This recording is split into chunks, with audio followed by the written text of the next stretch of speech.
Unit 2. Story time. Jad and Johnny, camping at Stonehenge. The other winners of the competition arrived in London the next morning. There was me, Jad and three other boys, Paolo from Italy, Marcus from the USA and Aziz from Algeria. We all got into a minibus to start our trip. We didn't know where we were going. The leader of the trip was called Tom, and he was driving. After a few hours, the minibus stopped.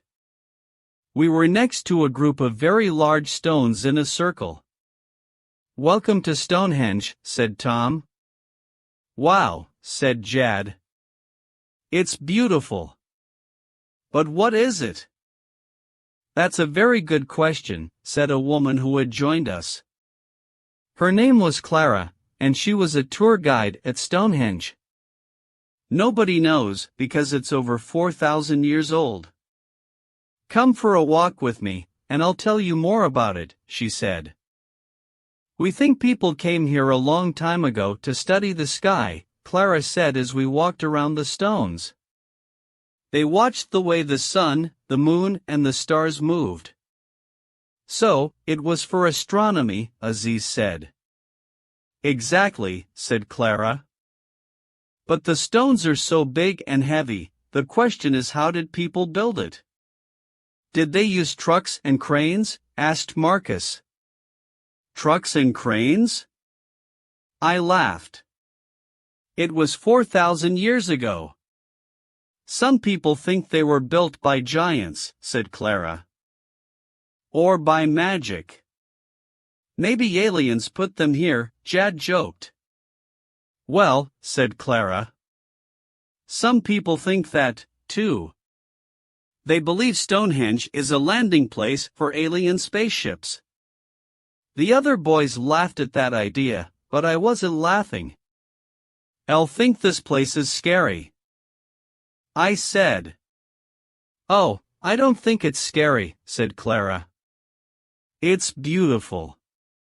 Especially first thing in the morning." "And I've got some good news," said Tom. "We're going to camp here tonight so you can see the sunrise tomorrow morning at 5:15. "Camp here?" I asked. I was scared. 5:15? Jad said. "That's too early." In the evening, we made a fire and sat in a circle.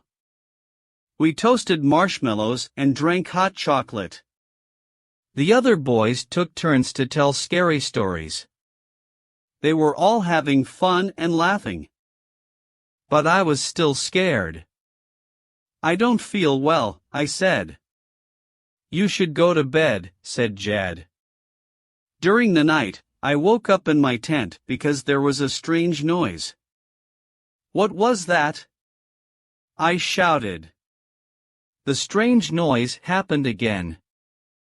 There was something outside our tent. "It could be aliens," I said.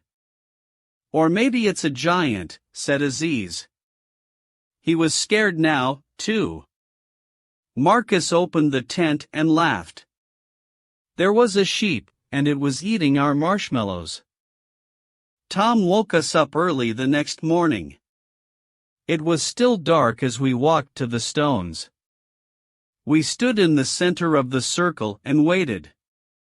At exactly 5 o'clock, the sun started to rise. "That is beautiful," said Paolo. "It's amazing," said Marcus. He had his camera. And he was taking a lot of photographs. "Aren't you happy you got up early, Jad?" I said. But there was no answer. I turned around and saw him sitting against one of the stones. His eyes were closed, and he was fast asleep. I picked up his camera and took a photograph of him. "Now it's my turn to take a funny photograph." I laughed.